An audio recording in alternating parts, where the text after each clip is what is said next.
لگانے کے لیے آپ کو اگر زیادہ اسٹرینتھ ریکوائر ہے تو پھر زیادہ نٹ اور بولٹس کا استعمال کرنا پڑے گا. جب زیادہ نٹ اور بولٹس کا استعمال کریں گے تو وہ جو جوائنٹ ہوگا اس کا وزن کافی زیادہ بڑھ جائے گا.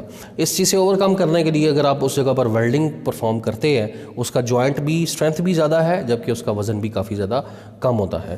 ویلڈنگ از پرماننٹ جوائنٹ، چونکہ آپ اچھی طرح سے جانتے ہیں کہ جس وقت آپ ویلڈنگ کر لیتے ہیں آپ اس کو کھولنا چاہے تو آپ اس کو کھول نہیں سکتے ہیں. تو سو وی کین سے کہ جو ویلڈنگ کا پروسیس ہے وچ از پرماننٹ جوائننگ پروسیس. جہاں پر ہم نے اتنے زیادہ ویلڈنگ کے فوائد دیکھے ہیں، اس کے ایڈوانٹیجز دیکھے ہیں، اس کی اپلیکیشنز دیکھی ہیں، کسی نہ کسی حد تک اس کی کچھ نہ کچھ لمیٹیشنز بھی موجود ہیں جو کہ ہمیں روکتی ہیں کہ ہم ویلڈنگ کا پروسیس استعمال نہ کریں. لیکن اس کے باوجود انڈسٹری کے اندر آج بھی سب سے زیادہ ویلڈنگ کا استعمال کیا جاتا ہے. جس وقت آپ چاہتے ہیں کہ دو پیسز کو آپ جوڑیں تو سب سے پہلی جو پریفرنس ہوتی ہے وہ ہمیشہ ویلڈنگ پروسیس کی ہوتی ہے. وہ ہم ڈسکس کر چکے ہیں کہ اس کے پیچھے کیا ریزن ہے. سب سے بڑی ریزن کہ جو ویلڈنگ کا جوائنٹ ہوتا ہے اس کی strength as compare to other جو جوائننگ پروسیسز ہیں کافی زیادہ ہوتی ہے. اس کے باوجود کچھ لمیٹیشنز ہیں، ہم ان کو ون بائی ون ڈسکس کرتے ہیں کہ ایسی کون سی لمیٹیشنز ہیں. Some of the limitations of welding are as under. Skill person is needed for welding purpose.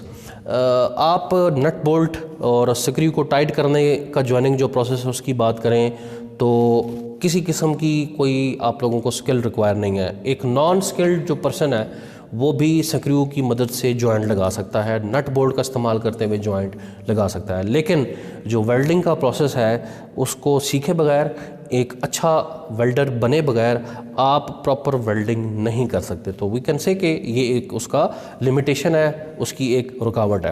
جب تک آپ کو ویلڈنگ پراپر طریقے سے نہیں آتی ہوگی آپ اچھے ویلڈر نہیں بن سکتے. اچھا ویلڈر ہی پراپر ویلڈنگ لگا سکتا ہے. کوئی نارمل پرسن جس کو ویلڈنگ کا پتہ نہیں ہے وہ کبھی بھی ویلڈنگ نہیں کر سکتا. تو اس لیے ویلڈنگ جوائنٹ کو لگانے کے لیے ضروری ہے کہ آپ کے پاس اچھی خاصی سکل موجود ہونی چاہیے.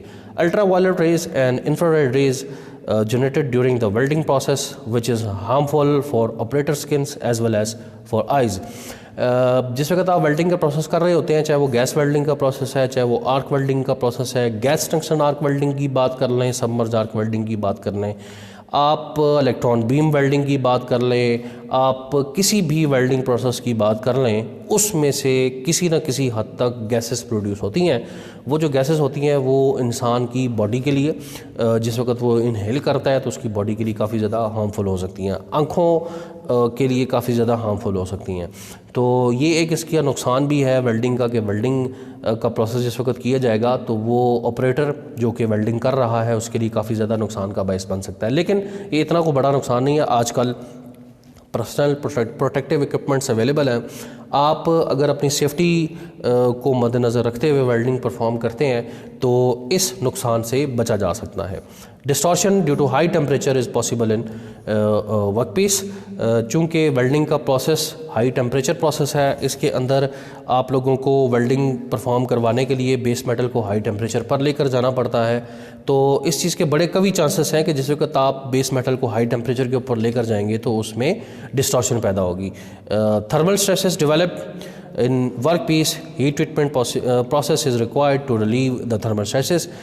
جس طرح سے آپ بیس میٹل کو گرم کرتے ہیں، گرم کرنے کے بعد آپ اس کو ٹھنڈا کرتے ہیں، تو اس جو سائیکل جس کی میں بات کر رہا ہوں، گرم کرنا اور پھر دوبارہ سے اس کو ٹھنڈا کرنا، اس سائیکل کے نتیجے میں کسی حد تک تھرمل اسٹریسز بیس میٹل کے اندر رہ جاتی ہیں جو کہ بعد ازاں ڈیفیکٹ کا باعث بنتی ہیں، اور ہمیشہ جو ورک پیس ہے انڈر اپلیکیشن ڈیفیکٹ والی جگہ سے ٹوٹ پھوٹ کا شکار ہو جاتا ہے.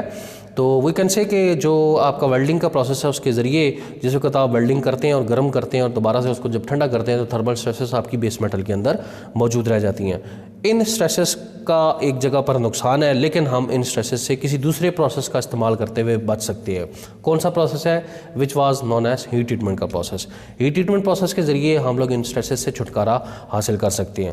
جس وقت ہم ویلڈنگ کرنے کے بعد ورک پیسز کی ہیٹ ٹریٹمنٹ کر لیتے ہیں تو وہ جو ہیٹ ٹریٹمنٹ ہے وہ ہمیں آنے والی جو اسٹریسز ہیں یا آئی ہوئی جو اسٹریسز ہیں ان سے کافی حد تک چھٹکارا دے دیتی ہیں. تو یہ کچھ اس کی لمیٹیشنز تھیں، لیکن ہم نے دیکھا کہ جو ویلڈنگ کے فوائد ہیں یا اس کی جو اپلیکیشنس ہیں وہ کافی زیادہ بہتر ہے ایز کمپیئر ٹو جو اس کی لمیٹیشن ہے. اگر ہم لمیٹیشن کی بات کریں تو بہت زیادہ کوئی ہم نے دیکھا کہ اتنی کوئی ہارڈ قسم کی لمیٹیشن نہیں ہے. ہر جو لمیٹیشن ہے اس کا کوئی نہ کوئی سدے باب ہمارے پاس موجود ہے. ہم اس سدے باب کا استعمال کرتے ہوئے ہم ویلڈنگ پروسیس کے اڈاپٹ کرتے ہیں. انڈسٹری کے اندر بھی جہاں پر بہت بڑی بڑی ویلڈنگ کو پرفارم کیا جاتا ہے وہاں پر بھی ان پرابلمس کو فیس کیا جاتا ہے. ان پرابلمس کو فیس کرنے کے لیے کافی ساری ان کے پاس آپشنس اویلیبل ہیں. وہ ڈفرینٹ جو آپ کی اپرچونیٹیز ہیں ان کو اویل کرتے رہتے ہیں ویلڈنگ کو پرفارم کروانے کے لیے. So that's all for today's lecture.